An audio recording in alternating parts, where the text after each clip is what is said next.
themselves and finally figure them out?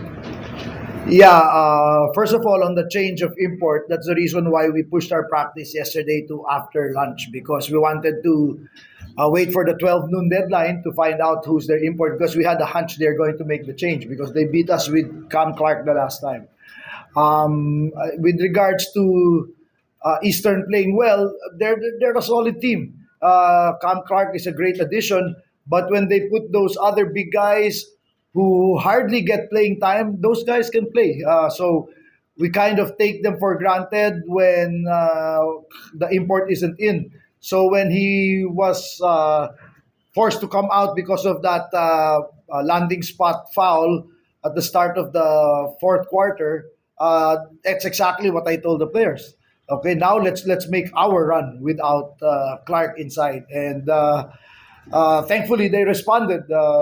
Jason played a hell of a game, but Roger really did the job, a defensive job on Yang. So we feel Yang is the heart and soul of their team. So Roger's offense suffered a little bit, but he more than made up for it for the defense he played on their best player, on Glenn Yang. Thank you, Coach. Jason, 3 points ka lang nung first half, pero pagdating ng third quarter, 13 points na yung naambag mo. Pinahirapan talaga kayo ng Eastern in most parts of the game, kahit galing sila sa laro nila kahapon sa Taiwan. Paano nyo na-maintain yung focus nyo at nagsimula na kayong lumayo pagdating ng second half? Yeah, kung makita nyo yung defensive rules nila sa amin, sobrang ganda ng defensive rules nila. Nag-i-stay on sila kay Ronde at the same time. Yun nga, sa mga shooters namin. So, na-feel lang namin na, as one of the veteran sa team na to na mag-take over or mag-contribute aside from facilitating the offense, yung scoring. Kasi nakita namin na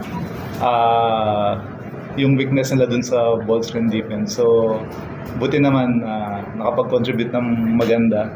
At the same time, siguro yung defense din namin. Kasi every time na maganda yung defense namin, yung offense namin, pumapalo na lang. Thank you, Jason. We now open the floor for questions from our friends from the press.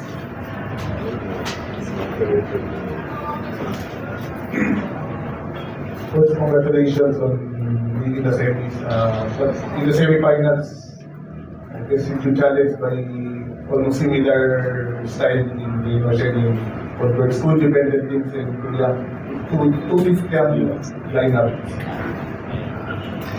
Not only that, with excellent imports, both tall imports, and we all know that these big imports have just given us problems in the past. So I haven't even thought about it because our full focus was just to win this game first tonight.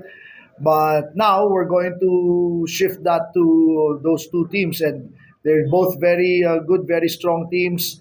They love to run. They're athletic. They're well constructed, well coached. So it's going to be a tough test, really, really tough test for us. Fortunately, we have a pretty long break coming up, and it's going to be incumbent upon us to take advantage of that break. What could be the dynamics kung preparation sa semifinals, considering si Calvin most likely will be with us for that duration of the long break? Yeah, that's a factor that we have to consider. And like I said, we have to meet as a staff first because we haven't thought about it at all. I haven't even thought about what to do in this long break. So we have to reconvene first, and before I can answer that. But certainly that's going to be a factor, Calvin, at being with us to practice. Jason, yung semifinals, yung katulad nga nung tanong kanina na mga bata, yung mga guards regardless kung sino makaharap nyo, anong masasabi mo sa matchup mo dun sa either Converge or Rain or Shine? And it seems like pag yung mga batang guards yung nakakaharap mo, ina-outplay mo pa rin sila. Ano masasabi mo sa potential matchup na yun? Hindi naman siguro. Siguro, yun nga, yung eager ko lang to win talaga. At the same time, mag-contribute sa team. Yun lang yung bibigay sa akin ng motivation. At the same time, yun nga, gusto pa rin namin na makapunta ng finals, kaya siguro. And then, one of the veterans sa team, kailangan maging good example, diba? So, siguro, yun lang yung motivation ko tayo. I just want to comment on the kind of veteran, the kind of leader that Jason is, because pinagalitan ko talaga siya the last game kasi had a bad game against Rain or Shine. So I said, and in front of the team, I said that that kind of effort, that kind of defense was not acceptable. And yun ang maganda sa team namin. And Jason is the perfect example of the ability and the willingness to accept feedback, to accept negative feedback, and use it to their... Kasi sa amin, ganun lang naman. We're very direct, but everything is for the good of the team. So great bounce back for Jason. Ano mo tinitignan, Jason?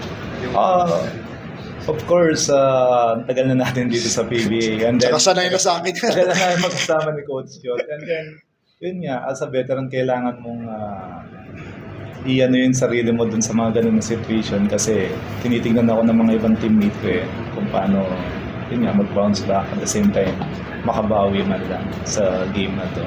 So, yung mga ganun na ano sa amin, sobrang natural lang yun. And thank you for Coach Shot na pinapagalitan ako, ibig sabihin, may value pa ako sa team. Oo nga naman. Okay. Magra-Ramadan na sa Naku, magpa-fasting na naman yung import namin. Are you worried o dahil lang sa dito? Good question. Well, sanay na naman siya dun. Kasi, I think it's worse pag hindi siya nag-fast because mas magugulo siya. So, kung sanay na naman siya dun, hopefully that will give him a lot more clarity and focus. But we're worried about, especially both Rain or Shine and Converge, takbuhan yun. Patayin sa takbuhan yun. So, pinaalala mo pa sa akin yun. Pinoblema ko patuloy ngayon. Thank you, everyone. Congratulations, Coach and Jason. Thank you.